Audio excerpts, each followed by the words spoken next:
नीति में नई लकीर खींच रहा है। आज वो शख्स हमारे साथ है जिसने हाल ही में यूपी में इतिहास रचा, हरियाणा में अपनी ताकत बढ़ाता हुआ वो नजर आया और अब दिल्ली में दमखम दिखाने की तैयारी में दिख रहा है। दलित मुद्दों से आगे बढ़ते हुए आज अल्पसंख्यक, युवा, महिला उत्पीड़न जैसे मुद्दों को आगे बढ़ाता हुआ सड़क से संसद तक उनकी आवाज उठा रहा है। तालियों के साथ स्वागत कीजिए भीम आर्मी और आजाद समाज पार्टी प्रमुख, नगीना से लोकसभा सांसद चंद्रशेखर आजाद जी का।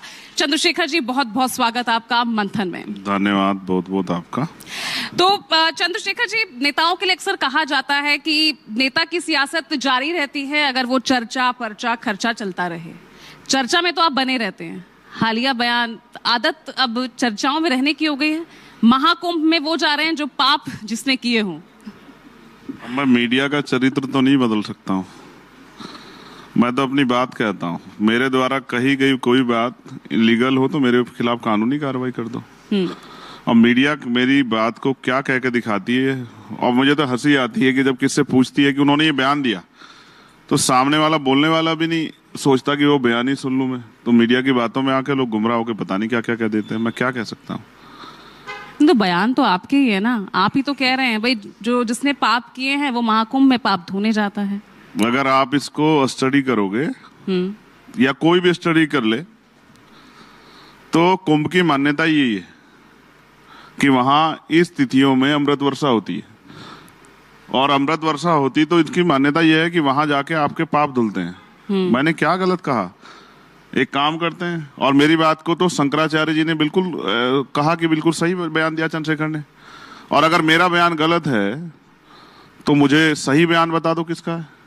और मैं तो ये कह रहा हूं कि अगर वहां नहीं पाप धुल रहे हैं तो ये बात एक बार मैं चैलेंज के साथ कहता हूं कि शंकराचार्य इस बात की घोषणा कर दें कि वहां पाप नहीं धुल रहे हैं, तो फिर आपको पता लग जाएगी। आपकी संख्या देखना अगर लाख, करोड़ों से लाखों में ना आ जाए। भाई लोगों के अंदर यही तो आपने बात डाली, यही तो जो है आस्था की बात जो उनके अंदर मजबूत की है कि वहां जाओगे तो आपके दुख, तकलीफ, पाप धुल जाएंगे, मोक्ष की प्राप्ति होगी। तो मैंने क्या गलत कहा? लेकिन लगता है ना कुछ नेताओं को ये बात पच नहीं रही, या तो ये असलियत उन्हें ये डाइजेस्ट नहीं हो रही है। वो कह रहे हैं कि भाई बाबा साहब तो सभी धर्मों को मानते थे, संविधान विरोधी आपको ठहराने लग गए इस बयान के बाद। अब उनके कहे से थोड़ा ही हो जाऊंगा। मैं भी तो सभी धर्मों का सम्मान करता हूँ, और ये सम्मान कर दिया तो मैंने कहा। देखो, एक कहावत कबीर ने कहा है, उनका दुआ है, ज्ञानी को ज्ञानी मिले, रस की लूटम लूट, ज्ञानी अज्ञानी मिले, होए माथा कूट। जिनको कुछ पता नहीं है उनसे मैं क्या बहस करूं? जिनको ये भी नहीं पता कि इस कुंभ में कितने शाही स्नान है, उनकी बात का मैं क्या जवाब दूं? उनके बारे में क्या सोचूं? जिनको ये भी नहीं पता कि कुंभ कितने साल बाद होता है, उनके बारे में क्या बयान दूं? मैंने तो सभी धार्मिक शास्त्र लगभग पढ़े हैं। उनको पढ़ना चाहिए शिव पुराण, उनको पढ़ना चाहिए भविष्य पुराण, जिसमें इस बात का वर्णन है जब शिव पार्वती से बात करते हैं कि गंगा में जाने से, गंगा में स्नान करने पाप धुलते नहीं धुलते हैं। तो जो पढ़ते नहीं, मैं उनका क्या करूं? मैं तो वही जो मान्यता है, मैंने जो धर्म गुरुओं से सुना, शंकराचार्यों से सुना। मैं हरिद्वार के पास रहता हूं, हरिद्वार लोकल के लोग तो नहीं जाते, लेकिन पूरे देश दुनिया के लोग आते हैं वहां। तो मैं क्या कह सकता हूं? मैंने तो अपनी बात कही, और मैं पढ़ा लिखा व्यक्ति हूं। मैं जो मैंने पढ़ा है वही कह रहा हूं, जो धर्मशास्त्र में पढ़ा, और वेदों में इसका वर्णन है। तो मैंने क्या गलत कहा? अब किसी को परेशानी होती तो होती रहे, और मैं उसकी जिम्मेदारी तो नहीं लेता। मैं तो अपना काम कर रहा हूँ। चलिए, बिल्कुल एक पढ़ा लिखा नेता, जबकि संविधान के आर्टिकल 51 में, जहां हम जिनको मौलिक कर्तव्य कहते हैं, उसमें वैज्ञानिक दृष्टिकोण को बढ़ावा दिया गया है। कहा गया है कि वैज्ञानिक दृष्टिकोण को मजबूत करना है, अंधविश्वास, पाखंडवाद को छोड़ना है। फिर भी मैं कहा, मैं तो सच बात कह रहा हूँ कि भाई अगर आपने ये नियम बनाए हैं, आपने अगर ये उदाहरण दिए हैं, तो मैं वही बात तो कह रहा हूँ। तो आज मैं आपको चैलेंज कर रहा हूं, आज मेरा बयान चला देना। जो ये कहता हो कि वहां पाप नहीं धुलते, फिर मैं उसके बयान पे जवाब दूंगा। और मैं तो चाहता हूं शंकराचार्य इस बात की घोषणा कर देंगे, पाप नहीं धुलते, तो फिर देखूंगा कि जनता वहां काम छोड़ के जाएगी नहीं जाएगी। चलिए, ये मान्यता है, तभी लोग जा रहे हैं। चलिए ठीक है, फिर चर्चा में रहने के लिए एक और बयान आपको पॉपुलर हो जाएगा। चलिए, अच्छा चंद्रशेखर जी, क्योंकि एक पढ़ा लिखा नेता, कहाँ आप तो अमेरिका जा रहे थे अपनी आगे की पढ़ाई करने के लिए, ये कहाँ दलित सियासत, दलित हित की बात, ये सियासी सफर कैसे शुरू हो गया? नहीं, मैं तो महिलाओं की बात भी करता हूँ। कौन कह रहा है कि मैं सिर्फ दलितों की बात करता हूँ? मैं सिर्फ दलित सियासत नहीं करता। असल दिक्कत यह है कि अगर आपको कोई प्रॉब्लम हुई है तो आप ही की समस्या का तो समाधान करूंगा ना। जिसको समस्या नहीं उसकी समस्या के समाधान के लिए कहाँ घूमूंगा। तो जिसको समस्या है, दलित हो, पिछड़े हो, आदिवासी हो, महिलाएं हो, पहलवान बेटियां बैठी थी, मैं अकेला था जो उनके लिए दिन रात धरने पे बैठा था। किसानों के लिए 13 महीने रहा, मुस्लिम भाइयों के लिए अब जेल गया, मैं अकेला आदमी था। तो ये सिर्फ दलित का टैग लगाना, मैं क्या कह सकता हूँ, इसको नहीं बदल पाऊंगा शायद इस जन्म में। और ये भी हिंदू धर्म की मान्यता ही है कि जो जिस जाति में पैदा होगा वहीं मरेगा, बदल ही नहीं सकता जाति। अब मैं कितना भी पढ़ लूं, मैं ब्राह्मण नहीं बन सकता हूं। मैं कितना भी पढ़ लूं, पीएचडी कर लूं, एमफिल कर लूं, बीटेक कर लूं, एमटेक कुछ भी कर लूं, लेकिन मैं अपनी जाति नहीं बदल सकता हूं इस देश में। ये भी शंकराचार्य ने स्पष्ट किया, क्योंकि एक बाबा जी घूम रहे थे कि भाई सारे हिंदू एक हैं, पता नहीं कुछ ऐसा नारा लगा रहे थे बागेश्वर वाले। उन्होंने एक यात्रा भी निकाली, तो उस पर शंकराचार्य ने बयान दिया। उन्होंने कहा वो जाति बंधन तोड़ दो और सारे हिंदू एकजुट रहो, इस तरह का बयान दिया उन्होंने। तो शंकराचार्य ने डांटा उनको कि अगर जाति बंधन तोड़ दिया तो हिंदू धर्म ही खतरे में पड़ जाएगा। जाति तो सच्चाई है सनातन की, ऊंच नीच की भावना सच्चाई है, ये मैं नहीं कह रहा हूं, ये सनातन कह रहा है। पढ़ लो, वर्ण व्यवस्था, जाति व्यवस्था, और कोई पैदा होते ही छोटा, कोई पैदा होते ही बड़ा, ये मैं नहीं कह रहा ना, मैंने बनाई है। तो मैं तो एक वकील हूं। तो राहुल गांधी ठीक कह रहे हैं, यानी पिच सबकी एक है, बस लड़ाई अलग अलग चल रही है। देखो, मैं फिर आपसे कहूंगा, ये बात देश को समझ आ जानी चाहिए, और मैं युवाओं से कहूंगा कि वो समझें। जब आप अपने नेता से 24 घंटे की ड्यूटी कराओगे तो वो यहीं से सब कुछ लेगा। 8 घंटे की नेतागिरी कराओ उससे कि 8 घंटे वो आपके लिए ड्यूटी की तरह काम करे, क्योंकि आप उसको तनख्वाह देते हो। उसके बाद वो अपना जीवन जिए, कोई रोजगार करे, कोई बिजनेस करे, कुछ भी करे। जब वो अपना समय वहां देगा तब जाके वो देश के लिए काम कर पाएगा। जब वो इतने रिसोर्स और ये सब चीजें आप उससे यहीं से निकालेगा तो फिर भ्रष्टाचार रहेगा ही। तो कोई क्या कह रहा है मुझे नहीं पता, शायद मैं सिर्फ ये कह रहा हूं कि राजनीति देश के हित के लिए होनी चाहिए। राजनीति, हम तो डॉक्टर बाबा साहब अम्बेडकर को मानते हैं, जिन्होंने कहा कि हम प्रथम और अंत्य भारतीय हैं। मेरे लिए नेशन फर्स्ट है। और देखो, सब कल मैंने जब वो कुंभ में आग लगी, आपको पता है लगी नहीं लगी, ये मत कह देना कि ये भी चंद्रशेखर का बयान है। वो आग लगी और मैंने कहा कि मैं प्रार्थना करता हूं किसी कोई हताहत ना हो। और मैं तो ये भी मानता हूं कि वहां इतना जो है आशीर्वाद है कि इतनी आग से नुकसान नहीं हुआ। अब थोड़ा सा कम है, इस वजह से आग लग गई, लेकिन इतनी बड़ी आग लग के कोई किसी की जान माल का नुकसान नहीं हुआ। मैं इसलिए मानता हूं कि वो अच्छी जगह है। और मैंने तो कुंभ को, उसी स्थान को कोरोना काल में भी देखा, ऐसे लाशें तैर रही थी। इसलिए मैंने प्रार्थना की प्रधानमंत्री जी से और मुख्यमंत्री, जब जाओगे तो उन परिवारों को भी याद कर लेना, जिन परिवारों को, क्योंकि ये भी सनातन का की व्यवस्था है कि हमारे यहाँ अग्नि दी जाती है। ऐसा क्यों प्रतीत हो रहा है कि कुंभ के बयान को लेकर अब आप थोड़ा ऑफेंसिव नजर आ रहे हैं, उसी को जस्टिफाई करते नजर आ रहे हैं? मैंने आपको क्या कहा? मैंने उस दिन कहा कि मैं अपने बयान पे कायम हूँ और आज भी अपने बयान पे कायम हूँ। मैं आपसे फिर कह रहा हूँ, आप मुझे बताओ, अगर आपने सनातन को पढ़ा हो तो बताओ, सनातन में जो अंतिम यात्रा होती है, जो देह का अंतिम कार्य होता है, वो अग्नि से होता है या दबाने से होता है? बताओ, है आपको जानकारी? तो अग्नि दी जाती है, और अग्नि के साथ ही माना जाता है कि अब ये शरीर जो है पूर्ण हो गया। हाँ। तो जितने लोगों को कोरोना काल में अग्नि नहीं मिली थी, उनके परिवार से माफी मांगोगे नहीं मांगोगे? आपकी बेकार व्यवस्था में जो लापरवाही थी आपकी, जो आपने मेडिकल फैसिलिटी अच्छी नहीं की, जिसकी वजह से ये सब चीजें हुई, तो आपको माफी मांगनी चाहिए उन परिवारों से। मैंने क्या गलत कहा इसमें? अच्छा, तो व्यवस्था जो कोरोना के वक्त जो जिस तरह की रही, उसके लिए आप कह रहे हैं कि भाई वो पाप है, आप किसी को टारगेट नहीं कर रहे थे ना? ये आप... मैं क्यों टारगेट करूंगा? मैं अपने अधिकार कर्तव्य जानता हूं, मैं टारगेट की राजनीति करता ही नहीं हूँ। ये तो मीडिया के लोग हैं, मेरे बयान को पता नहीं कैसे कैसे चलाते रहते हैं, मैं क्या कर सकता हूँ इसमें? अरे मीडिया में तो आप खूब उभरता हुआ चेहरा है। टाइम्स मैगजीन ने आपको 2021 में ही 100 जो लिस्ट जारी की थी, अपनी वार्षिक लिस्ट जारी की थी, उसमें आपका नाम शामिल किया था। इतनी उपलब्धियां इतने कम समय में।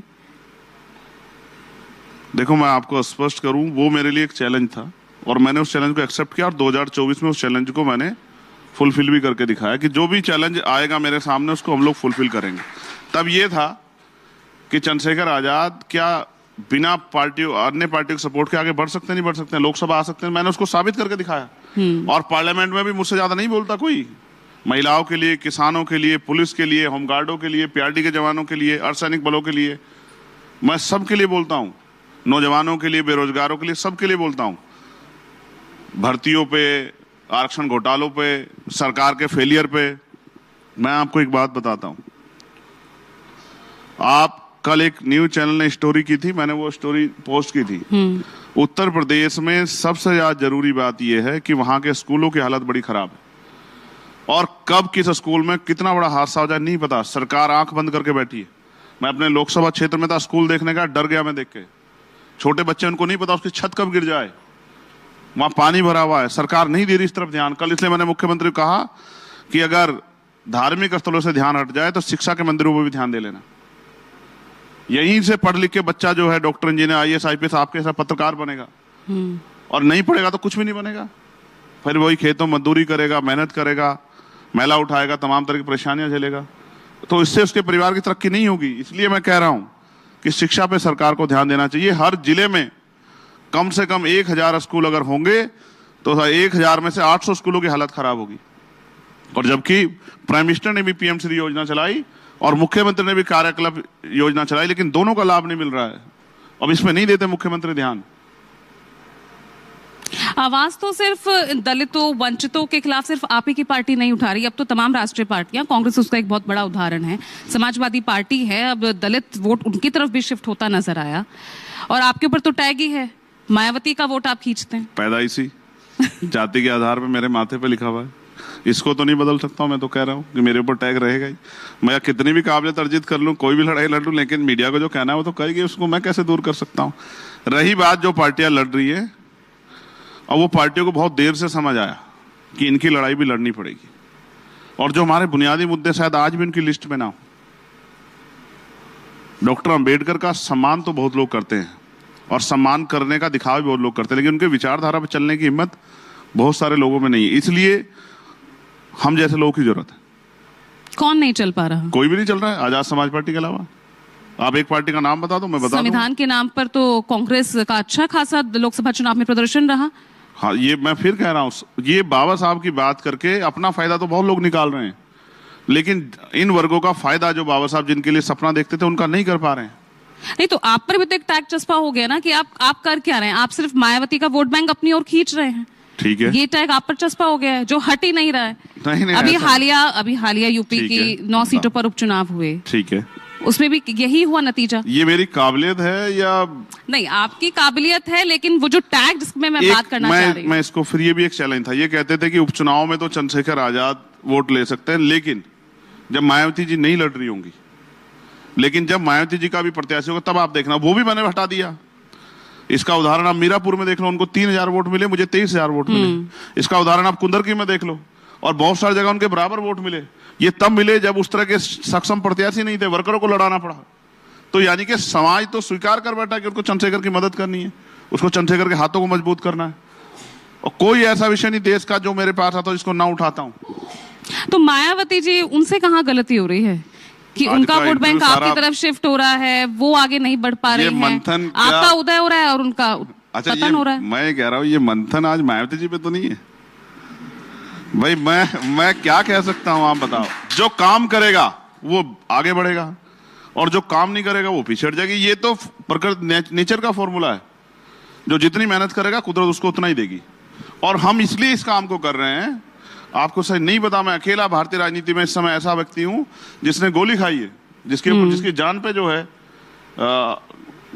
जिसकी जान छीनने का प्रयास किया गया है। तो इसलिए मैं आपसे कह रहा हूं कि हम पूरी कोशिश कर रहे हैं कि अभी जो काम बाबा साहब अम्बेडकर ने अधूरा छोड़ा, जो मान्यवर काशीराम साहब ने अधूरा छोड़ा, और जो बहन जी से भी अधूरा छूट गया, उसको हम पूरा करें। तो इसमें मैं गलत क्या कर रहा हूं? अब वो जब वोट वो देख रहे हैं, वो लोग देख रहे हैं कि ये हमारी लड़ाई लड़ रहा है, ये हमारे लिए जान हथेली पे रख रहा है, ये हमारे लिए 24 घंटे खड़ा है, छुट्टी भी नहीं ले रहा है, इस आदमी की हमें मदद करनी चाहिए। तो ये समाज का आशीर्वाद, इसको, इस पे तो किसी को बुरा लगना चाहिए, इस पे नहीं लगना चाहिए किसी को बुरा। और मुझे उम्मीद है ये आशीर्वाद और बढ़ेगा, आने वाले कल में आशीर्वाद बढ़ के और 4 गुना होगा। और आजाद समाज पार्टी विकल्प के रूप में किसी को नुकसान पहुंचाएंगे विकल्प के रूप में उत्तर प्रदेश में और बिहार और अन्य जगह पे आप दिखाई देंगी आपको, ऐसा मेरा विश्वास है। बहुत मेहनत कर रहे हैं हमारे कार्यकर्ता। तो फिर लेकिन सिचुएशन या जो तस्वीर है वो क्यों ऐसी उभरती नजर आ रही है? या तो कोई राष्ट्रीय फलक का नेता या कोई पार्टी वो आपका साथ लेना नहीं चाहती, या आप उन्हें भाव नहीं देना चाहते? देखो ऐसा है, ये तो देखने वालों की आंखों पर निर्भर करता है कि वो क्या देखना चाहता है। नहीं, मायावती के पास आप आपका दोस्त नहीं गए, है। अखिलेश यादव के पास आप गए, नहीं बन पा रही ना बात। दोस्ताना संबंध सबसे, देखिए मेरे संबंध सबसे अच्छे हैं और पॉलिटिकल लाइंस अभी देखिए जिनका इंडिया अलायंस बना हुआ था उनका टूट गया। सबको आगे बढ़ना है, बहुत सब लोग चाहते हैं कि कुर्सी पे बैठने का अवसर उनको मिले, तो मैंने तो सबकी मदद की, लोकसभा चुनाव में भी की, अभी महाराष्ट्र के विधानसभा चुनाव। जिसने मुझसे मदद मांगी, और आप नाम पूछोगे तो बहुत लंबी लिस्ट है, नहीं बताना चाहता, ठीक है, जिसने मुझसे मदद मांगी मैंने उसकी मदद की।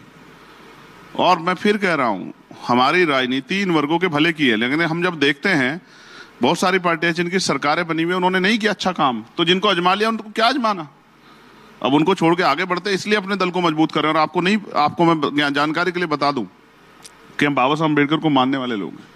यहां तो कांग्रेस, लेफ्ट और जो है अकाली दल, मुस्लिम लीग, बहुत सारी पार्टियां थी, फिर बाबा साहब अम्बेडकर ने पार्टी क्यों बनाई? फिर बाबा साहब की पार्टी रहते काशीराम जी ने पार्टी क्यों बनाई? हम तो वो कर रहे हैं जो हमारे महापुरुषों ने हमें रास्ता दिखाया। वो कहते हैं जिसका दल होगा उसमें बल होगा, जिसमें बल होगा उसकी समस्याओं का हल होगा। तो अपनी समस्याओं को, अपने लोगों की समस्याओं को हल करने के लिए, गरीबों की समस्याओं को हल करने के लिए, महिलाओं को के सशक्तिकरण के लिए, महिलाओं की सुरक्षा के लिए एक अच्छी सरकार, एक अच्छी सोच की, नीयत की सरकार की जरूरत है, जो कॉन्स्टिट्यूशन पे काम करे, कॉन्स्टिट्यूशन के मूल्यों पे काम करे। उसी का काम हम लोग कर रहे हैं, तो इसको मैं समझता हूँ ये सबके लिए अच्छा है। चलिए थोड़ा सवाल जवाब। आप नहीं चाहते देश आगे बढ़े और देश का हर व्यक्ति आगे बढ़े? अरे बिल्कुल, हम क्यों नहीं चाहेंगे, इसीलिए आज आप हमारे साथ हैं, हमारे साथ यहाँ बैठे हैं, बातचीत हम कर रहे हैं। सुकेश जी। चंद्रशेखर जी, राहुल गांधी लगातार आरोप लगा रहे हैं नरेंद्र मोदी और उनकी सरकार पे कि एक दिन वो आरक्षण खत्म कर देंगे, तो वो आरक्षण विरोधी है।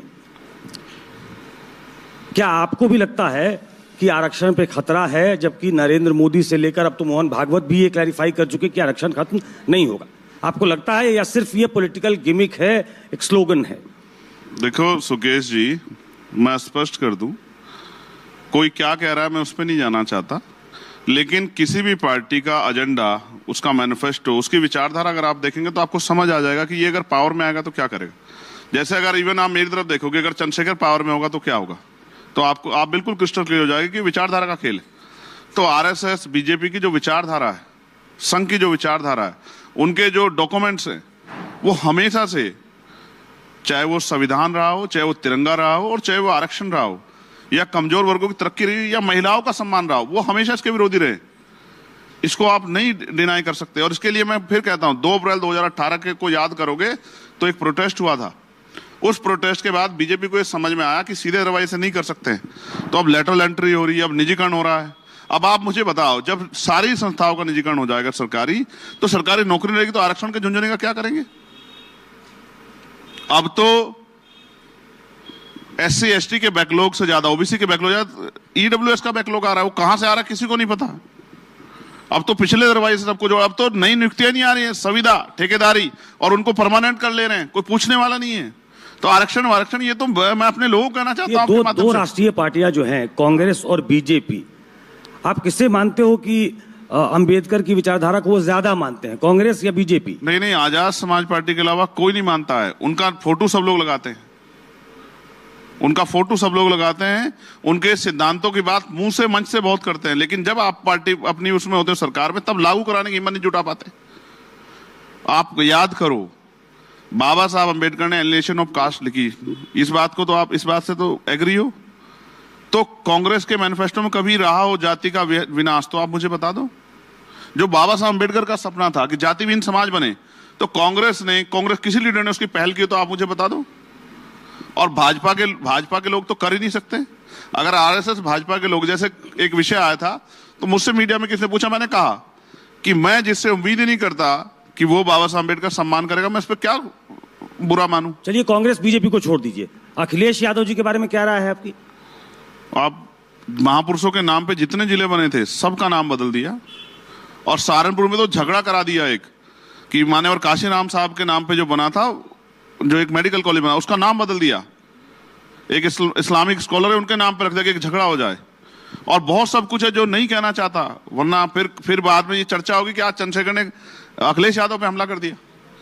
आपके तो अच्छे संबंध थे। डिमोशन आप देखो, जो डिमोशन हुआ है सुकेश भाई, 2012 में जो डिमोशन हुए सरकारी कर्मचारियों के, वो अखिलेश साहब की मेहरबानी से हुए, इन्होंने किए। एक सीईओ को एसआई बना दिया, एक एक्शन को जेई बना दिया, ये सब अखिलेश जी के समय काल में हुआ।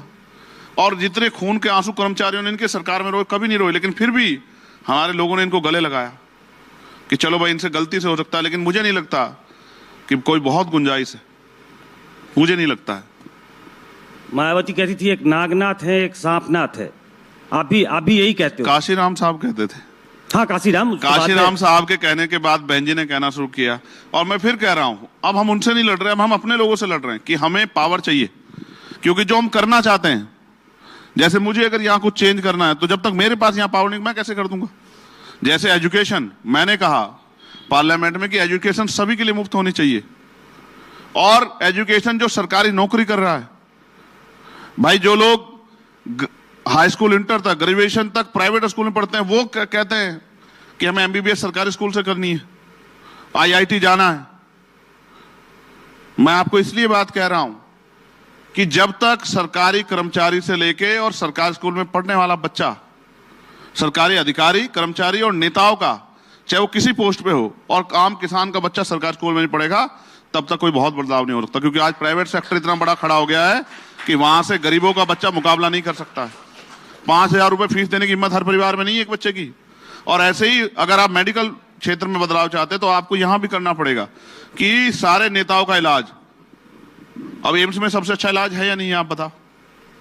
तो एम्स में अच्छा इलाज इसलिए क्योंकि नेताओं का इलाज वहां होता है, नेताओं की एंट्री में। आज मैं मेंबर ऑफ पार्लियामेंट जाऊंगा, मेरी एंट्री हो जाएगी, लेकिन क्या आम आदमी घुस सकता है उसमें? मैं अपने फादर को नहीं भर्ती करा पाया था, मुझे आज भी टीस इस बात की, पावर स्ट्रक्चर है वहां। इसलिए मैं आपसे कह रहा हूं कि जब एक ही बेड पे डीएम, एसएसपी, सीओ, विधायक, सांसद, मंत्री का परिवार या उनके परिवार का कोई व्यक्ति या वो खुद इलाज करा रहे होंगे, और वहीं गरीब किसान मजदूर का इलाज होगा, तब अस्पताल में फैसिलिटी भी मिलेगी, दवाइयां मिलेंगी, टेस्ट भी वहीं होंगे, और बिल्डिंग भी अच्छी होगी, यानी कि अच्छा इलाज, गुणवत्तापूर्ण इलाज मिलेगा और गुणवत्तापूर्ण पढ़ाई मिलेगी। इसी गैर बराबरी की बात तो अखिलेश यादव भी कर रहे हैं, राहुल गांधी भी कर रहे हैं, लेकिन आप उनके साथ चलने को तैयार नहीं है। तो मैं आपसे फिर ये कह रहा हूं, मैं अपनी पॉलिटिकल स्पेस देख रहे हैं आप। नहीं, मैंने आपसे क्या कहा कि जो हम करना चाहते हैं वो करने के लिए हमें पावर चाहिए, और पावर सत्ता से आएगी। हम अपने लोगों को तैयार कर रहे हैं। अब आप ये कह रहे हैं उनके पास तो सत्ता रही है, उन्होंने जितना किया आप देख लो, उनके पास सत्ता रही है। 0 फीस पे एडमिशन होते बंद करा दिए, ठेकेदारी में आरक्षण था 2012 में, सब हटा दिया उन्होंने, जिनकी बात आप उत्तर प्रदेश में कर रहे हैं। और मैं फिर कह रहा हूं, कांग्रेस लंबे समय सत्ता में रही है, तो कितना बदलाव किया आप देख लो इन विषयों पे। आज भी 80 महिलाओं के साथ एक दिन में रेप जैसी घटना, हत्या जैसी घटना होती है। ये सरकार को इस पर खुश होना चाहिए, स्टेट गवर्नमेंट को इस पर खुश होना चाहिए। मैं आपको ईमानदारी से बताना चाहता हूं, आप भी अपनी बेटी को, अपनी पत्नी को रात को 11 बजे नहीं निकाल सकते दिल्ली, और इसमें मेट्रो सिटी में भी, यहाँ नोएडा में भी ये हालात हैं आज। इस तरह से क्राइम जो है पैर पसार चुका, और बिना सत्ता के संरक्षण के नहीं होता है। हमने तो सत्ता को खड़े देखा अपराधियों के पक्ष में, चाहे हाथरस हो या कोई और घटना हो। आज मैंने अभी एक पोस्ट की, जम्मू में हुआ, कठुआ में एक नाबालिग बच्ची के साथ, शेड्यूल कास्ट की बच्ची है, और कोई नहीं आवाज उठाएगा। आप मेरी बात को यार, जो हमारे दर्द पे आवाज नहीं उठा सकते हो, क्या भला करेंगे हमारा? क्या हम नहीं जानते हैं? परभनी में मार दिया हमारे सोमनाथ सुरन, यात्रा कर रहे हैं हमारे लोग, 6,000 लोग, महिलाएं उनमें, मंत्रालय जा रहे हैं परभनी से, और सतनामी समाज के 250 बच्चे बंद हैं छत्तीसगढ़ में, और किसको तकलीफ हुई? आप मत कहलवाओ मुझसे, मैं सबको जानता हूं कौन कितने पानी में है। और मैं फिर कह रहा हूं, मीठा बोलने से आदमी मीठा नहीं हो जाता। अपने फायदे के लिए तो बहुत लोग मीठा बोलते हैं, अपने फायदे के लिए तो चुनाव में जाके हमारी बस्ती में बहुत लोग घूमते हैं, हमारे बराबर बैठते हैं, अपने घर से खाना लाते हैं, हमारे बीच में बैठ के खाते हैं, अपने घर से पानी लाते हैं, अपने गिलास में बैठ के हमारे बीच में पीते हैं। क्या हम नहीं जानते हैं? और चुनाव में वोट के लिए पैर छूते हैं, कई दादी बताते, कई चाची, कई बहन बताते हैं, और फिर चुनाव के बाद ढूंढे नहीं मिलते। नेताओं के दरवाजे 75 साल से बंद है। इसलिए मान्यवर काशीराम साहब ने दल बनाया, बाबा साहब ने दल बनाया, और आज आजाद समाज पार्टी के रूप में हम लोगों ने दल बनाया, गरीबों ने, कि हमें लड़ाई लड़नी है। तो हम गलत नहीं कर रहे हैं। अपनी लड़ाई लड़ना, अपने लोगों की तरक्की सुनिश्चित करना, अपनी भूमिका सुनिश्चित करना, पढ़े लिखे होने का, समाज को फायदा देना, इसमें क्या बुराई है? और जब हम काम करेंगे तो आरोप भी लगेंगे। जैसे आपने कहा कि आप उनको साथ नहीं लेते या उनका साथ नहीं देते, और मैं चिट्ठी भेज के किसके पास जाऊं? मैंने तो दिल्ली के चुनाव में भी एक पार्टी को आगे आओ मिलकर लड़ लेते हैं, अब उन्होंने नहीं हिम्मत जुटाई, तो मैं क्या करूं? मैं तो अपना काम करता हूं, लेकिन मैं फिर इसका क्या प्रदर्शन करूं? मैं तो जब नहीं वो कोई साथ देता तो फिर हम अपने आप मैदान में जाते हैं। लेकिन 70-80 वर्षों की देश की इस राजनीति को अकेले आजाद समाज पार्टी या अकेले चंद्रशेखर आजाद कैसे बदलेगा? देश की राष्ट्रीय पार्टियां अब वो भी इस हालत में है, मैं हाशिए कहूंगी, हाशिए पर आ गई हैं आज। मैंने तो बड़े बड़े आपकी स्ट्रेटेजी देखो, पहली बात यह है कि दुनिया में कुछ भी असंभव नहीं। जब आदमी, जो बच्चा पैदा होता है तो उसे नहीं पता होता कि क्या बनेगा। जब नरेंद्र मोदी जी पैदा हुए थे तो कहीं से किसी ने भविष्यवाणी की थी कि वो देश के प्राइम मिनिस्टर बनेंगे और 3-3 बार बनेंगे। आप नहीं कह सकते ये बात कि अकेले चंद्रशेखर, अकेला कहाँ है चंद्रशेखर? ये जो पूरे देश में इतना बड़ा स्ट्रक्चर खड़ा हुआ है, पूरे देश में लोग हैं, ये क्या अकेला चंद्रशेखर है क्या? आप चंद्रशेखर को अकेले देखते हो क्योंकि आप देखना चाहते हो, वरना आप ये सोचो कि जहां 22,000-23,000 वोट मिले, क्या 23,000 लोग हमारे साथ नहीं है? क्या उनका परिवार हमारे साथ नहीं है? और ऐसे ही आप देखना, अभी जब उत्तर प्रदेश का चुनाव आएगा 27 का, आपको पता लग जाएगा कि अकेला चंद्रशेखर या इतना बड़ा समूह है जो चाहता है इस गुलामी की बेड़ी को काटा जाए। 27 की तैयारी पे आऊंगी, बट यहाँ तो मिल्कीपुर में ही आपने खेल कर दिया, समाजवादी पार्टी के बागी को खड़ा कर दिया। नहीं, जिसकी इच्छा है लड़ने की, जो चाहता है, उसको बेचारे को सताया गया। आप जानो कि मैंने कल उसको फोन करके कहा कि हिम्मत करके लड़ो और किसी पार्टी को बुरा मत कहो, अपनी चीजें बताओ कि आप क्या अच्छा कर सकते हैं। मैंने बताया वहां की टीम को, मैंने कोई खेल नहीं किया, उनका लड़ने का मन था। पार्टी को लगा कि ये अच्छा मजबूत उम्मीदवार है, लड़ लेगा, पार्टी ने उनको टिकट दिया, उत्तर प्रदेश की टीम ने। और जब मुझे बुलाया जाएगा तो मैं भी प्रचार करने के लिए जाऊंगा। लेकिन सियासत तो उन्हीं नेताओं के बीच होनी है ना। आप आजम खान से आप मिलकर आप मुलाकात कर रहे हैं, 27 की ओर आप देख रहे हैं, ठीक है, तो फिर कैसे इस राजनीति को कैसे आप बदलेंगे? तो हम अच्छा किस नए आयाम तक आप लेकर जाएंगे? अच्छा बताओ, 1 साल पहले कौन कहता था कि चंद्रशेखर मेंबर ऑफ पार्लियामेंट बनेंगे? आपने कभी आपके स्टूडियो में भी इस बात पे चर्चा नहीं हुई कि चंद्रशेखर बन जाएंगे? और कोई नहीं कहता था कि अकेले बन जाएंगे। ये संघर्ष करके हमने ये विश्वास पैदा किया ना लोगों में। ऐसे थोड़े मिले 5 लाख से ज्यादा वोट, इतने वोटों से हम जीते, इतने वोटों से प्राइम मिनिस्टर जीते। और प्राइम मिनिस्टर 4 बार पीछे रहे, 4 राउंड में। चंद्रशेखर 1 राउंड में पीछे नहीं था। और तब था जब हमारे खिलाफ एनडीए अलायंस भी पूरा और इंडिया अलायंस भी जी तोड़ मेहनत कर रहा था इसको हरा दे।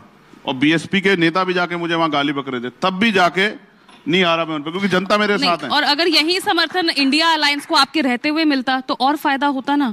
उनको फायदा होता, क्योंकि हम तो ज्यादा लड़ ही नहीं रहे थे। हम एक सीट लड़े यहाँ, दूसरी लड़े वहां, क्योंकि मीडिया ये भी कहता है चंद्रशेखर पश्चिम के नेता है। तो लड़े नेपाल बॉर्डर पे जाके, डुमरियागंज, 80,000 से ज्यादा वोट लिए। राष्ट्रीय पार्टी 30,000 पे रुक गई। ये देखो, ये तो अभी तो देखो ना, अभी तो हम लोग मैदान में आए, संघर्ष कर रहे हैं। अभी पिछले 10 साल संघर्ष किया, वो नहीं दिखता किसी को। जेलें काटी है, दिल्ली में तिहाड़ 2-2 बार काटी है, लाठियां खाई हैं, 16-16 महीने जेल काटी, वो नहीं दिखता है। जो सामने होता है वही दिखता है, उसके पीछे का संघर्ष नहीं दिखता है। बाबा साहब अम्बेडकर दिखते हैं कानून मंत्री के रूप में, लेकिन बाबा साहब अम्बेडकर ने यहाँ पहुंचने के लिए कितनी मेहनत की नहीं दिखता है। मान्यवर काशीराम साहब दिखते हैं हेलीकॉप्टर में बैठ के चलते हुए एक बड़े नेता के रूप में, लेकिन उन्होंने कितने साल जमीन पर दिए हैं, भूखे प्यासे रह के समाज को आगे बढ़ाए, वो नहीं दिखता है। लोगों को जोड़ने का वो संघर्ष नहीं दिखता, अभी नहीं दिखेगा। 2027 के बाद आप ही लोग कहोगे कि हम चंद्रशेखर को हल्के में ले रहे थे, चंद्रशेखर ने बहुत बड़ा खेला कर दिया। नहीं, आपको तो हल्के में कोई ले ही नहीं रहा है। इस तमाम पार्टियों के साथ आपकी बातें चल रही हैं, सबसे संबंध अच्छे और बिगड़ रहे हैं, चल रहा है। अब यहाँ यूपी से आगे बढ़कर आप हरियाणा में चले गए, ठीक है, नतीजा 0 ही रहा हो। अब दिल्ली में भी आप कोशिश कर रहे हैं, 5 सीटों पर अपने कैंडिडेट्स उतार लिए हैं। जब नतीजे हमारे पक्ष में नहीं आते तो हम फिर और ज्यादा मेहनत करते हैं, तो उस चैलेंज को स्वीकार करते हैं कि अब इसमें ज्यादा मेहनत करना। ऐसा ही अब आप ना कहो, आप याद करो, मैं कहता हूं, मेरी मुख्यमंत्री के खिलाफ जमानत जब्त हुई थी उत्तर प्रदेश में, मगर मेरे अंदर हिम्मत है मुख्यमंत्री के सामने आंख से आंख मिला के लड़ने की, जिस हिम्मत को उत्तर प्रदेश का कोई नेता नहीं जुटा सकता। मेरे अंदर हिम्मत थी प्राइम मिनिस्टर के खिलाफ जाके लड़ने की, जितनी हिम्मत बड़े बड़े जो हैं नेता नहीं जुटा सकते हैं। इसके लिए बहुत बड़ा जिगरा चाहिए आमने सामने लड़ने के लिए, इसकी कीमत चुकानी पड़ती है गोली खा के। और मेरे अंदर हिम्मत थी अकेले लड़ने की, जहां सब कह रहे थे कि भाई ये तो क्या तो एनडीए अलायंस को जाएगा वोट, इंडिया अलायंस को, तो वो भी हमने करके दिखाया। और फिर तो मैं कह रहा हूं, ये चैलेंज हमने हरियाणा से, आपकी बात नहीं बनी तो इसलिए आप इंडिया अलायंस में शामिल नहीं हुए। हाँ, हम तो कोशिश कर रहे थे, कल कोई हमसे ना थी ना आपकी, तो संरक्षण और साथ तो उन्हीं नेताओं का लेने की कोशिश आपने की। संरक्षण तो हम संविधान का लेके बैठे हैं। और 7 इसलिए जरूरी है क्योंकि एनडीए जो 3 बार से सत्ता में है, वो भी 30-35 पार्टियों का अलायंस करके घूम रही है। और इंडिया अलायंस भी इतनी पार्टियों का अलायंस करके घूम रहा है। आप मुझसे क्यों कह रही हैं कि भाई मैं संरक्षण लेना चाह रहा हूं? मैं तो चाहता हूं कोई अच्छा अगर आदमी है और परेशान है तो मेरे साथ मिलकर अगर आगे बढ़ना चाहता तो क्या बुराई है? मैं तो कोशिश कर रहा हूं। तो आपकी राजनीति मेरी क्या कोशिश जीतने की है, दूसरे किसी को राजनीतिक नुकसान दलों की पहुंचाने के तरह? लिए। हाँ, आपकी भी राजनीति क्या दूसरे राजनीतिक दलों की तरह बीजेपी विरोधी है? क्या ये मैं ये मानकर चलूं? मेरी राजनीति अपने लोगों के हितों की रक्षा के लिए और उनकी तरक्की के लिए, और किसी का विरोध, वैचारिक विरोध मेरा आरएसएस भाजपा से है, वो रहेगा, वो कभी बदल नहीं सकता क्योंकि वो अपना चरित्र छोड़ेंगे और मैं अपना नहीं छोड़ूंगा। वो अपने विचार पे खड़े और हम लोग अपने विचार पे खड़े, मानवता के विचार पे खड़े। सतगुरु रविदास जी महाराज के, ऐसा चाहूं राज में जहां मिले सबन्नु अन्न और छोट बड़े सब सम बसे, रविदास रहे प्रसन्न। हम अपने विचार पे खड़े हैं, बेगमपुरा के राज पे बिना गम का राज, और वो अपने विचार पे खड़े हैं। तो वो रहेगा, लेकिन मैं फिर आपसे स्पष्ट कर दूं कि हमारी राजनीति जनता को मुख्य धारा में लाने की है, जो 75 साल में सरकारें नहीं कर पाई है, क्योंकि वो इच्छा शक्ति नहीं थी। मैंने कहा कि आपने 6 महीने में रेत पे शहर बना दिया। अगर आपके अंदर इच्छा शक्ति होती तो आप इन वर्गों को भी ऊपर उठा के आज मुख्य धारा में ला सकते थे। जब तक ये आगे नहीं बढ़ेंगे तब तक देश आगे नहीं बढ़ेगा, क्योंकि देश का एक इतना बड़ा तबका अगर पीछे है तो ये सरकारों का फेलियर है जिनको मौका मिला है, ये मेरा फेलियर नहीं। मुझे अवसर मिलेगा तो फिर मुझसे आप सवाल करना कि भाई ये कैसे पीछे रह गए। सुकेश, चंद्रशेखर पे एक आरोप लग रहा है और आगे और लगेगा, जैसे कि वो वैसी पे लगता है। आप आजम खान से गठबंधन की बात कर रहे हैं तो लोग ये कह रहे हैं कि बहुत जल्दी आप देखेंगे कि आजम खान और चंद्रशेखर एक हो जाएंगे, तो किसका नुकसान होगा ये दुनिया जानती है। तो ये बी टीम वाली जो थ्योरी है जो दी जाती है ओवैसी साहब के लिए, क्या आप पे भी चस्पा होगी क्या? देखो, आरोप लगाना आसान है, लेकिन अगर ये थ्योरी कामयाब होगी ना तो उत्तर प्रदेश की तस्वीर क्या होगी इसका आइडिया शायद आपको नहीं है।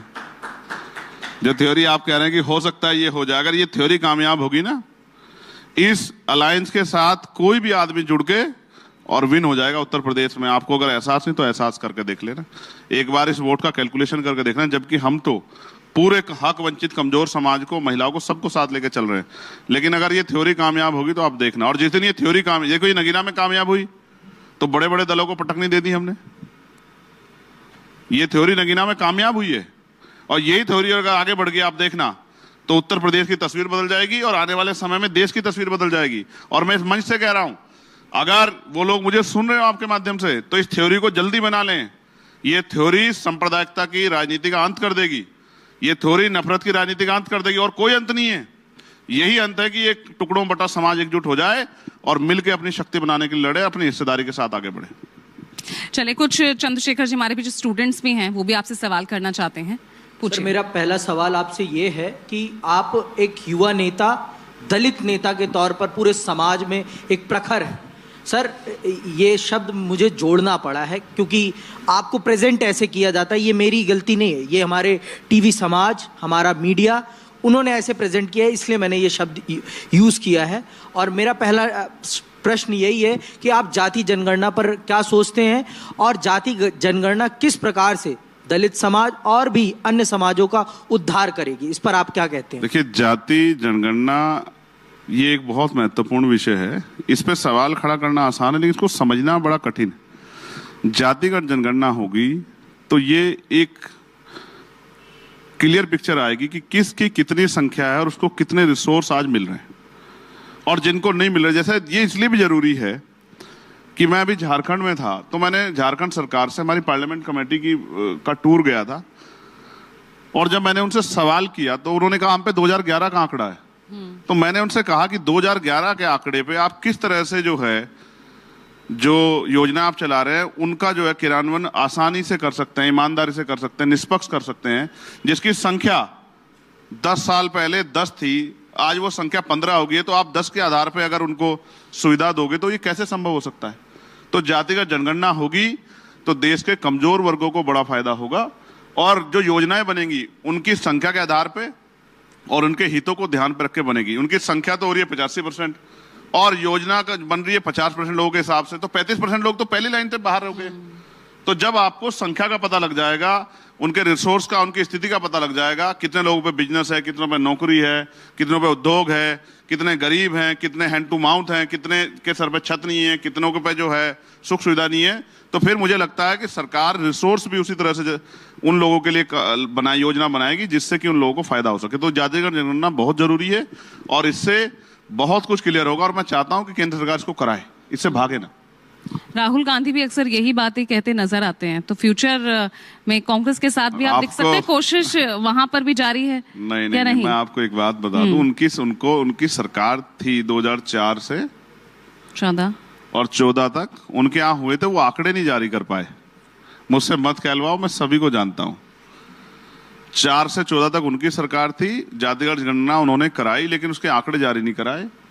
और अभी भी जिन जिन स्टेटों में उनकी सरकार है, पहले वहीं से शुरुआत कर दें तो सरकार के मुंह पे एक तमाचा पड़ेगा और सरकार को सोचना पड़ेगा कि कराना है। ठीक है। चंद्रशेखर आजाद पहले हर पार्टी के खिलाफ बोलते थे, लेकिन ऐसा लगता है सांसद बनने के बाद आपकी राजनीति में कुछ बदलाव आया है। सरकार के खिलाफ थोड़ा सा कम मुखर हुए हैं, ठीक है, कांग्रेस पार्टी के साथ थोड़ा सा ज्यादा अलाइन नजर आते हैं। आपकी राजनीति कौन सी पार्टी के सबसे ज्यादा करीब है? मेरी राजनीति गरीबों के सबसे ज्यादा करीब है और पार्टियों का मैंने मैनिफेस्टो पढ़े हैं। आप छोड़ दो मानक भाई, जितना सरकार के खिलाफ मैं मुखर हूं, किसी पार्टी के नेता में हिम्मत नहीं इतना मुखर होकर बोल ले। डबल इंजन की सरकार पर जितना पिछले 4 दिन मैंने सवाल खड़े किए हैं, इतने सवाल 40 दिन में किसी नेता ने खड़े किए। आप चेक करके देख लो, आप कह कुछ भी सकते हो, ये आपका राइट है भाई। व्यक्ति की इतनी आजादी तो मीडिया को मिलनी चाहिए। और कांग्रेस पार्टी से कैसा रिश्ता है राहुल गांधी प्रियंका गांधी से? कुछ बदला है क्या या पहले जैसा ही है अभी? आप मुझे बताओ, वो कोई पहले तो आपको आई थी ना प्रियंका जी अस्पताल में मिलने के लिए, आप उनको दीदी बहन बोलते? आज भी बोलता हूँ और कभी उनको मेरे खून की जरूरत पड़ेगी तो याद कर ले, तो बता दूंगा कि भाई बहन का रिश्ता। प्रियंका जी के लिए खून दे देंगे?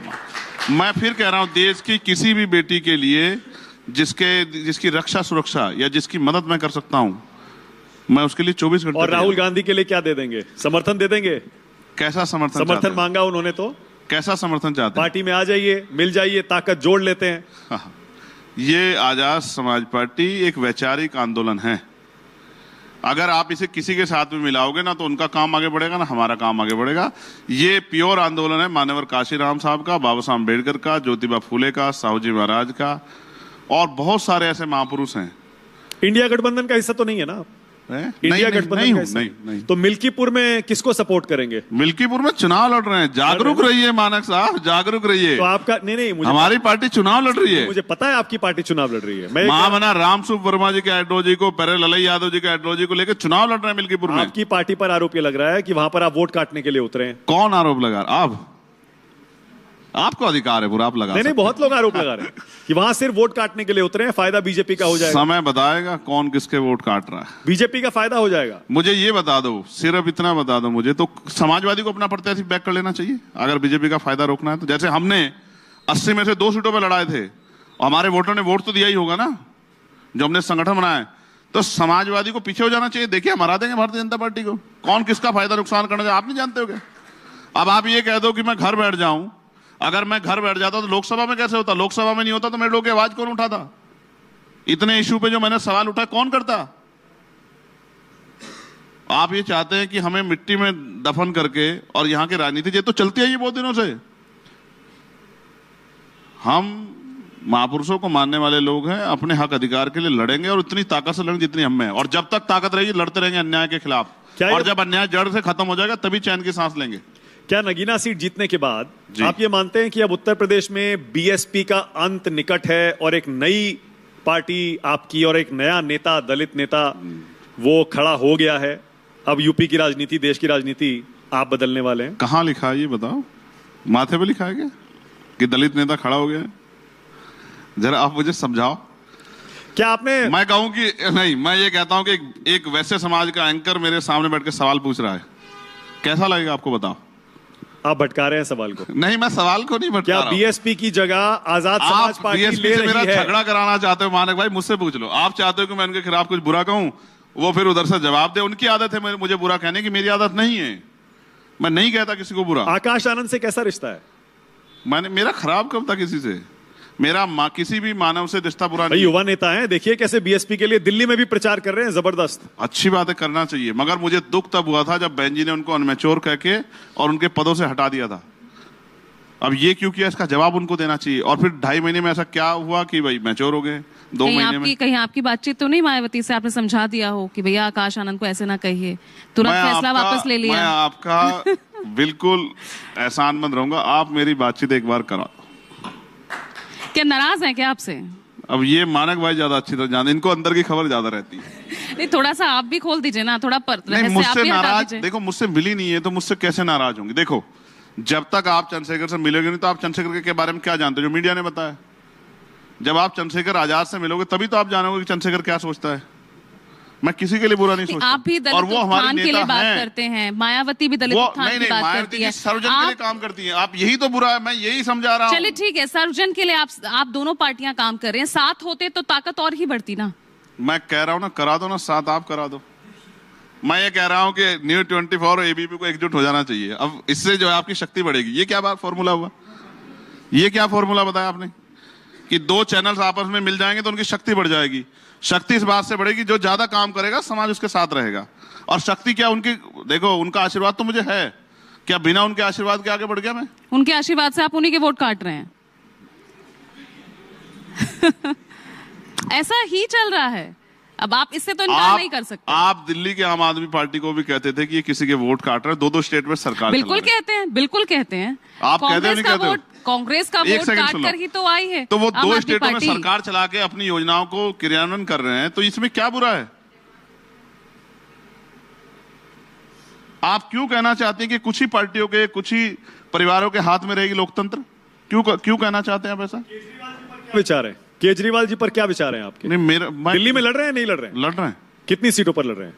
इसकी एग्जैक्ट जानकारी नहीं है, मगर 15 के लगभग सीट है। ओके, तो मैं केजरीवाल आपको जी एक बात यहाँ मंच से बताता हूँ। दिल्ली के चुनाव में एक राष्ट्रीय पार्टी के नेता से मैंने कहा था कि अगर आप चाहो तो मिलकर लड़ सकते हैं, विनिंग पोजीशन बने।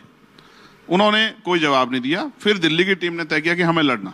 मतलब कांग्रेस पार्टी की तरफ इशारा है आपका? नहीं, मैं किसी पार्टी का नाम नहीं ले रहा। 3 ही पार्टियां हैं दिल्ली तो में, तीनों बीजेपी ही- के साथ आप बिल्कुल। जाएंगे नहीं, आम आदमी पार्टी सत्ता में है, तो कांग्रेस को ही आपने प्रपोजल दिया होगा। चलो ये अच्छा किया, आपके मुंह से निकल गई ये बात कि मैं बीजेपी के साथ नहीं जाऊंगा। अभी आप थोड़ी देर पहले आप ही कहे ना भाई, कि आप ही कहते हैं। आप नहीं, आप हमलावर रहते, आप सरकार की तरफ कम हमलावर हैं, ये बात आप ही कह रहे थे। मगर आप जानते हो कि चंद्रशेखर आजाद राजनीति छोड़ सकता है, लेकिन भारतीय जनता पार्टी का मोहरा बनकर काम नहीं कर, ये बात आप जानते हो ना। उनके साथ जा सकता है ना उनकी मदद, ये बात आप भी जानते हो, क्योंकि आपने मुझे संघर्ष करते देखा।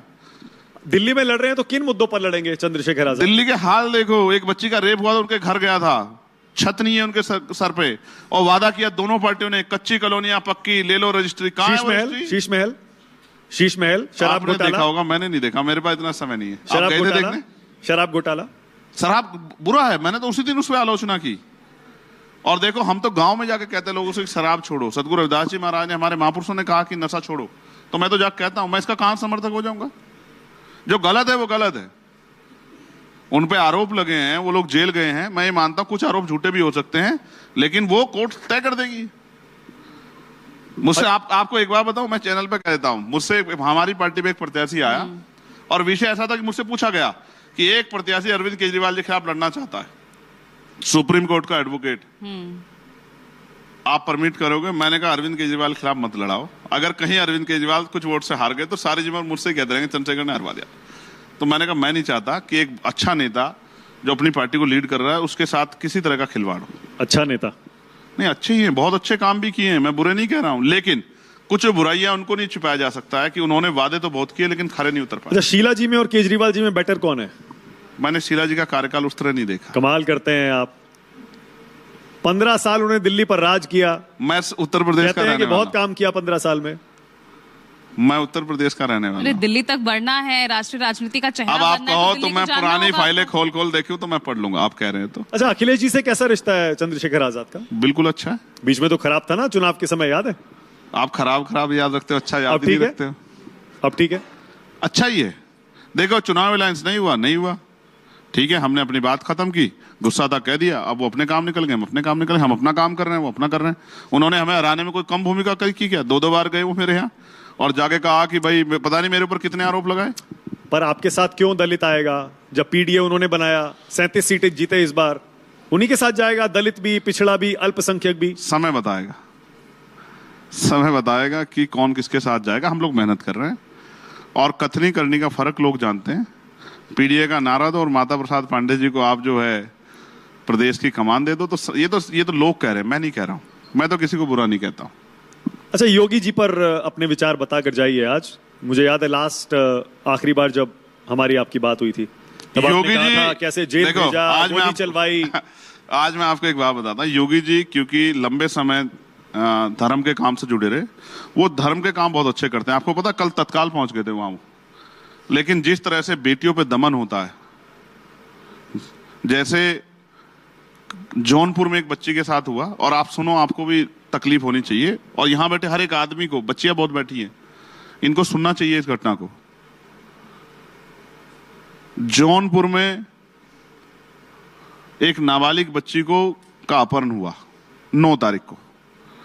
उसके बूढ़े माता पिता घर में रहते हैं। अक्षम है, उस तरह से नहीं लड़ पाए, पुलिस के पास गए, पुलिस ने कह दिया, क्योंकि बच्ची शेड्यूल कास्ट की थी, कि भागी होगी किसी के साथ, आ जाएगी, भागो। 2 दिन बाद अपने आप गुमशुदा में रिपोर्ट दर्ज कर दी। 17 तारीख को उसका भाई जो आंध्रा में काम करता है वो घर पहुंचा। 18 तारीख को उस बच्ची की लाश तालाब से बरामद हुई। ये है उत्तर प्रदेश का सच। हाथरस के परिवार को कहा था कि आपको देंगे मकान और आपको देंगे नौकरी, अब तक नहीं दी। ये उत्तर प्रदेश का सच। तो वो इस सारे मामले में फेलियर है। वो राजनीतिक विरोधियों को सही नुकसान पहुंचा सकते हैं, वो धार्मिक एजेंडे पर सही काम कर सकते हैं, लेकिन एक कुशल प्रशासक वही होता है जो अंतिम व्यक्ति की पीड़ा को भी सुने, जाति धर्म से ऊपर उठकर। इसमें वो फेल है, इसे कहने में मुझे कोई तकलीफ नहीं। और मैंने स्कूल का उदाहरण दे दिया आपको, और हॉस्पिटलों का जाके देख लो, सड़कों का मैंने अभी अपने जिले के सारे अधिकारियों को मैं लेके गया था। इतना इतना गारा हो रहा है, और शिकायत किसने की आप जान के हैरान हो। एक छोटे बच्चे ने मुझसे कहा कि हम जब सुबह जाते हैं तैयार होके मंदिर जाने के लिए, स्कूल के, शिक्षा के मंदिर, तो हम जाते हैं घर से तैयार होके, लेकिन वहां तक जाते हैं हमारे कपड़े जूते बिल्कुल सन जाते हैं। सड़क हमारी इतनी खराब है। भैया सांसद जी आ जाओ, सुन लो एक मिनट। हाँ। सांसद जी आ जाओ, एक बार हमारी सड़क दिख जाओ। आपने अफसरों की परेड करा दी थी वहां पर, सुन रहे हैं? कहीं नहीं परेड कराई मैंने, हमारे पास वीडियो आया। मैंने उनको सिर्फ दिखाया कि चलो जाके देखो, कीचड़ में चल के दिखाओ। हाँ, नहीं, मैं खुद चला भाई। हाँ, मैंने कहा कि आओ देखते हैं कि हम जिनकी बदौलत तनख्वाह ले रहे हैं, जिनकी बदौलत हम कुर्सियों पे बैठे हैं, जिनके काम की जिम्मेदारी हम पे, हम क्या उनका काम ईमानदार से कर पा रहे, नहीं कर पा रहे हैं। तो जब उन्होंने देखा, और उसमें 2 महिला अधिकारी थी, और दोनों महिला अधिकारियों ने बड़े सख्ती से अपने अधिकारियों से कहा कि ये गलत है। सांसद जी जो कह रहे हैं ये गलत है और ये सड़क बननी चाहिए। मैं इसलिए आपसे कह रहा हूं कि जितना काम एक सांसद की निधि मिलती है, उतना काम मैं ऑलरेडी करा चुका। कोई पूरा आप रिकॉर्ड चेक करा लो, 543 में सबसे ज्यादा काम कराया होगा मैंने। और जो काम नहीं करा पा रहा उसका तरीका जानता हूं, क्योंकि वकील हूं। तो अधिकारियों से कहा चल के देखो, ये आपकी जिम्मेदारी है। और सरकार जवाब दे कि सरकार सड़कें दी। मुख्यमंत्री जी ने तो अखबार में निकलवाया कि आप सब लोग सांसद विधायक अपने अपने काम दे दो सड़कों के, उसके हम जल्दी करवा देंगे। कहां गए मुख्यमंत्री? अब नहीं दिख रहा है। ये परेड नहीं दिख रही आपके अधिकारियों की, ये अपने अधिकारियों का उतरा हुआ मुंह नहीं दिख रहा, वो भी आंख नहीं मिला पा रहे हैं। चलिए चंद्रशेखर जी, उम्मीद करते हैं जितनी मजबूती से, जितनी बेबाकी से आज अपनी बात रख रहे हैं, देश को भी उतनी मजबूती से आगे ले जाएं। बहुत बहुत शुक्रिया। हर सवाल का जवाब आपने बहुत अच्छे से यहाँ के युवा के सामने रखा। बहुत बहुत शुक्रिया। मैं देश के लिए हमेशा तैयार, और मेरा देश महान है, मुझे इस बात का गर्व है। बस गर्व इस बात का कराना कि देश का अंतिम व्यक्ति भी इस देश को की जो भूमिका है, जो बढ़ने वाली प्रक्रिया, उसमें आगे बढ़े और मुख्य धारा में जुड़े। यही प्रयास करने के लिए हम लोग राजनीति कर रहे हैं, ना कि व्यापार के लिए। बहुत बहुत शुक्रिया, बहुत बहुत शुक्रिया चंद्रशेखर जी। धन्यवाद।